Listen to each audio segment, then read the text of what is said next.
क्यों हो रही है?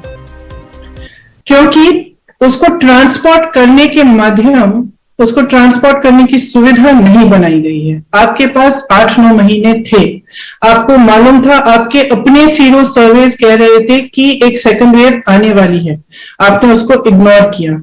आपके पास समय था, आप ये सुविधा बनवा सकते थे, वॉर फुटिंग पर करा सकते थे। आज स्थिति यह है कि हिंदुस्तान में मात्र 2000 ऐसी ट्रकें हैं जो ऑक्सीजन को ट्रांसपोर्ट कर सकती हैं। तो आप समझ सकते हैं कि कितनी बड़ी त्रासदी ये है कि देश में ऑक्सीजन उपलब्ध है, लेकिन जहां पहुंचना चाहिए वहां पहुंच नहीं पा रहा है। आप रेमडेसिविर को देखिए, रेमडेसिविर आज एक एक जना मांग रहा है, ढूंढ रहा है कि कहां से मिलेगी, कैसे मिलेगी। 1.1 मिलियन रेमडेसिविर इंजेक्शंस वर एक्सपोर्टेड,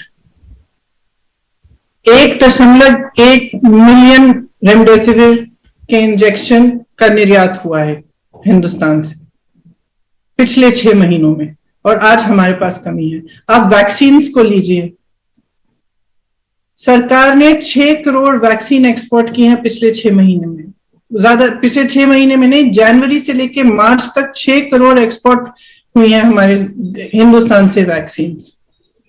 और उसी समय में 3 से 4 करोड़ हिंदुस्तानियों को वैक्सीन दी आपने। तो आपने हिंदुस्तानियों को पहले क्यों नहीं रखा? आपने उनको प्राथमिकता क्यों नहीं दी? अपने पीआर में आप पड़े रहे, और हमें हर रोज टीवी पे दिख रहा था कि मॉरिशस जा रही है, नेपाल जा रही है वैक्सीन। आपने 6 करोड़ वैक्सीन एक्सपोर्ट की, और हिंदुस्तानी लोगों को आपने 3 से 4 करोड़ तक उसी समय में आपने सिर्फ उतना वैक्सीन दिया। आज वैक्सीन की कमी है। तो वैक्सीन की कमी किस लिए हो रही है? Bad planning. रेमडेसिविर की कमी किस लिए है? बैड प्लानिंग या नो प्लानिंग। ऑक्सीजन की कमी किस लिए? कोई स्ट्रैटेजी नहीं।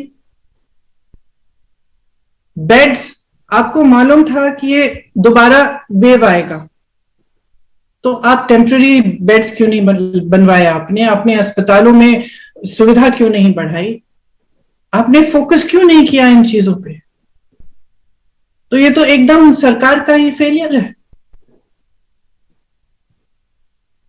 और किस चीज में व्यस्त हैं आज भी चुनाव प्रचार में व्यस्त हैं, स्टेज पे जाकर हंस रहे हैं।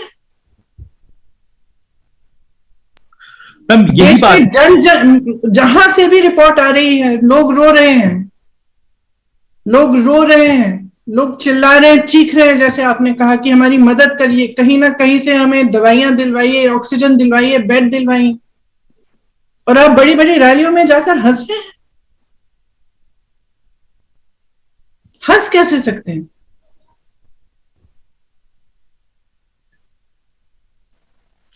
मैम, यही मेरा सवाल है कि चुनावी रैलियों को क्यों नहीं कोरोना छू रहा है, या उन राज्यों में कैसे कह सकते हैं कि नहीं छू रहा है?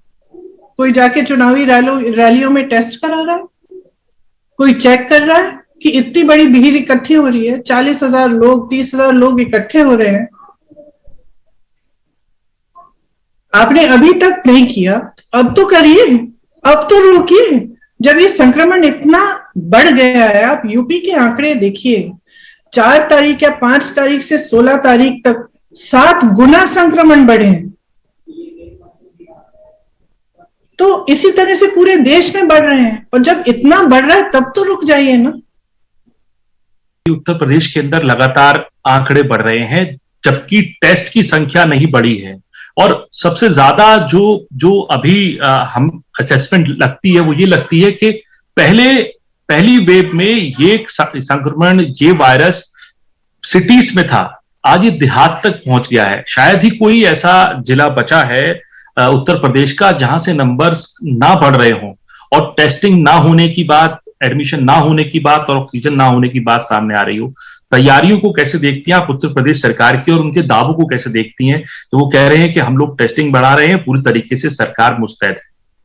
देखिए, उनके दावों के बारे में तो कम ही बोला जाए, क्योंकि उन्हीं का जो सीरो सर्वे है उसके मुताबिक, जो अक्टूबर नवंबर के समय का सीरो सर्वे है, उसके मुताबिक 5 करोड़ लोगों को तकरीबन, उन्होंने कहा था 5 करोड़ लोग कांटेक्ट आए हैं, इस वायरस के कांटेक्ट में आए हैं उस समय, और उन्होंने रिकमेंडेशन दिया था कि टेस्टिंग आप एकदम रैंप अप कर लीजिए, ज्यादा से ज्यादा बढ़ा दीजिए।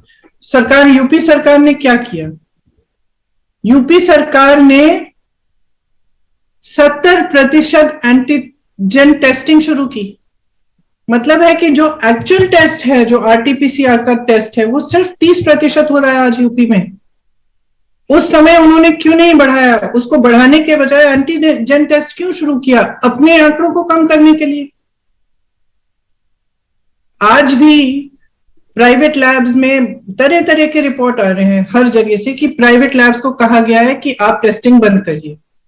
किस लिए? किस लिए? टेस्टिंग से ही तो जान बचेगी।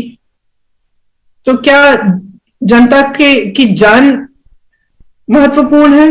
लोगों की जान महत्वपूर्ण है कि फिर आपके आंकड़े महत्वपूर्ण है, कि आपकी सरकार की इमेज महत्वपूर्ण है?